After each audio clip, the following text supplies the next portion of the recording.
CM Chandrababu Naidu గారు aqua రైతులకు electricity మీద సబ్సిడీని ఇస్తున్నారన్న విషయం మనకు తెలిసిందే. సబ్సిడీకి ఎలిజిబుల్ అయిన వారు ఒక్కో యూనిట్ కి కేవలం ₹50 మాత్రమే చెల్లించాల్సి ఉంటుంది. అయితే ఈ వీడియోలో మీకు సబ్సిడీని పొందడానికి ఎలా అప్లై చేసుకోవాలి, అప్లై చేసుకోవడానికి అసలు ప్రాసెస్ ఏంటి, ఆక్వా జోన్ లో ఉన్న వాళ్ళు, నాన్ ఆక్వా జోన్ లో ఉన్న వాళ్ళు ఎలా అప్లై చేసుకోవాలి, ఇలా సబ్సిడీని పొందడానికి స్టార్టింగ్ నుంచి ఎండింగ్ వరకు కూడా అప్లై చేసుకునే ప్రాసెస్ ను ఈ వీడియోలో మీకు క్లియర్ గా ఎక్స్ప్లెయిన్ చేస్తాను. సో ఈ వీడియోని స్కిప్ చేయకుండా చివరి వరకు చూసేయండి. అలాగే ఆక్వాకల్చర్ లో ఇలాంటి ఇన్ఫర్మేటివ్ వీడియోస్ కోసం వెంటనే మన ఆక్వాటెక్ పేజీని ఫాలో చేసి సపోర్ట్ చేయండి. 50K ఫాలోవర్స్ కి చాలా దగ్గరలో ఉన్నాం. ఇక వీడియోలోకి వెళ్ళిపోదాం.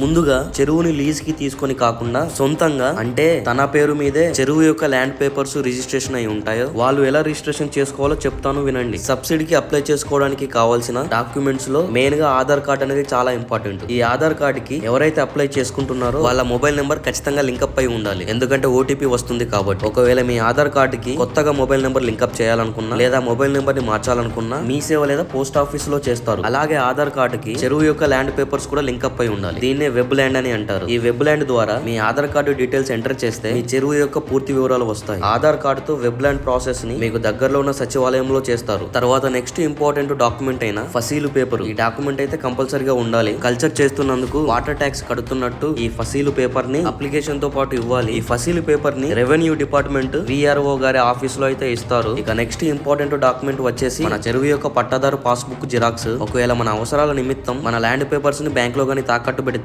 1B అడంగల్ సర్టిఫికేట్ ని అయితే సచివాలయంలో ఇస్తారు. ఈ రెండింటిలో ఖచ్చితంగా ఒక డాక్యుమెంట్ ని అప్లికేషన్ తో పాటు ఇవ్వాలి. తర్వాత ఎవరితో పార్ట్నర్షిప్ లేకుండా ఓన్ గా కల్చర్ చేస్తున్న సింగిల్ ఫార్మర్ అయితే ₹10 స్టాంప్ పేపర్ ని అదేనండి బాండ్ పేపర్ ని అప్లికేషన్ తో పాటు ఇవ్వాలి. సింగిల్ ఫార్మర్ కాకుండా మల్టీ ఫార్మర్స్ గా ఉంటే 2 స్టాంప్ పేపర్స్ ని అప్లికేషన్ తో పాటు ఇవ్వాలి. సో ఇక్కడి వరకు కూడా మీకు క్లియర్ గా అర్థమైంది అనుకుంటా. మీకు ముందు చెప్పిన డాక్యుమెంట్స్ అన్నిటిని కూడా పట్టుకొని మీకు దగ్గరలో ఉన్న సచివాలయంకి వెళ్తే అక్కడ విలేజ్ ఫిషరీస్ అసిస్టెంట్ ఆఫీసర్ ఉంటారు. ఆ VFA గారికి మీ అప్లికేషన్ ఇస్తే డాక్యుమెంట్స్ అని ప్రాపర్ గా చెక్ చేసి VFA గారు మీ చెరువు దగ్గరికి వచ్చి ఫీల్డ్ విజిట్ లో క్రాస్ చెక్ చేసుకొని మీ చెరువు ఆక్వా జోన్ లో ఉందా లేదా నాన్ ఆక్వా జోన్ లో ఉందా అని కన్ఫర్మ్ చేసుకొని మీ చెరువు ఆక్వా జోన్ లో కనుక ఉంటే VFA గారు మీ చెరువు యొక్క ఎలక్ట్రిసిటీ సబ్సిడీ అప్లికేషన్ ని FDO గారికి ఫార్వర్డ్ చేస్తారు. FDO గారు కూడా మీ అప్లికేషన్ ని క్రాస్ చెక్ చేసి అవసరమైతే ఫీల్డ్ విజిట్ కి వచ్చి అంతా పర్ఫెక్ట్ గా ఉంది అనుకుంటే రిమార్క్స్ రాసి DFO గారికి మీ అప్లికేషన్ ని ఫార్వర్డ్ చేస్తారు. ఫైనల్ గా DFO గారు మీ అప్లికేషన్ ని చెక్ చేసి మీరు నిజంగా ఎలక్ట్రిసిటీ సబ్సిడీకి అర్హులు అయితే DFO గారు అప్రూవల్ చేస్తారు. ఇంతటితో ఆక్వా జోన్ లో ఉన్న వాళ్ళ